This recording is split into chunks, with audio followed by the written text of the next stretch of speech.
आप लोग अवगत हैं कि अपराध के रोकथाम के लिए पटना पुलिस के द्वारा विशेष अभियान चलाया जा रहा है, जिसमें हथियार की रिकवरी पे विशेष ध्यान दिया जा रहा है। और इसी में एक जो पश्चिमी क्षेत्र है वहाँ पे ऑपरेशन जखीरा चल रहा है, क्योंकि हम लोगों को पूर्व से सूचना मिल रही थी कि वहाँ पे भारी मात्रा में हथियार हैं और जिनका इस्तेमाल अपराधियों के द्वारा समय समय पर किया जाता है। और इसी पे पुलिस के द्वारा आगे बढ़ के विभिन्न जगहों पर रेड छापामारी की जा रही है। और आप लोग देखे भी होंगे कि पूर्व में भी काफ़ी हथियार, जिसमें AK-47 भी है, वो मिला था। भारी संख्या में हम लोगों को गोलियां भी बरामद हुई हैं। इसी क्रम में जब एक कल एक टीम बनाई गई थी, जिसका जो निर्देशन था वो सिटी SP पश्चिमी कर रहे थे। और इनके द्वारा निर्देशन में 2 थाना, बिहटा थाना और मनेर थाना की पुलिस के द्वारा बहुत ही सटीक ढंग से कार्रवाई करते हुए हथियारों की रिकवरी की गई है।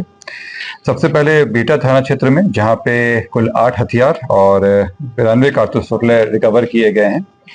इसमें बिहटा थाना से 2 देसी पिस्टल है, एक 2 नाली बंदूक है, एक मार्क 4 303 राइफल है जो पुलिस का राइफल है। इसको हम लोग सत्यापित कर रहे हैं कि ये कहाँ से आया था उस जगह पे, परंतु ये पुलिस का राइफल है।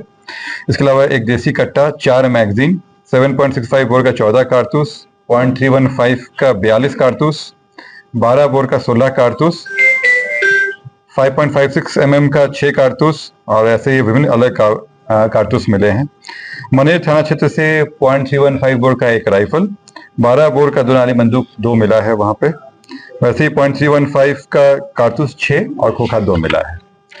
आप लोग अवगत हैं कि सोन नदी क्षेत्र में वहाँ पे जो बालू के अवैध कारोबार चलता है, उसके कारण वहाँ पे अपराधियों का अलग से एक्टिविटी चल रहा होता है और उसमें रंगदारी भी काफ़ी वसूली जाती है।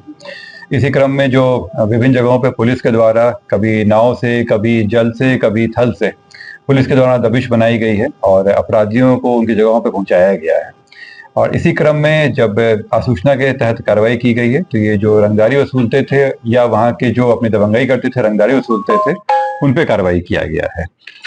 इसमें जब विभिन्न जगहों पे कार्रवाई की गई है तो वहाँ के लोगों में भी काफ़ी हौसला आया है और वो भी अपने सूचना संकलन में हम लोग मदद कर रहे हैं और आगे बढ़ के पुलिस का सहयोग कर रहे हैं। और यही हम लोगों की उम्मीद भी है कि पुलिस और जनता का सहयोग चलता रहे, क्योंकि जनता की सुरक्षा के लिए ही पुलिस है वहाँ पे। और इसी का आप असर देख रहे होंगे कि अभी वहाँ पे शांति बनी हुई है, लोग एक सुरक्षित माहौल में वहाँ पे कार्य कर रहे हैं। पुलिस की ये कार्रवाई जो है ये आगे भी चलती रहेगी और जब तक कि उस पूरे जखीरा को साफ नहीं कर दिया जाता है, पुलिस का कार्रवाई चल रहेगा वहाँ पे।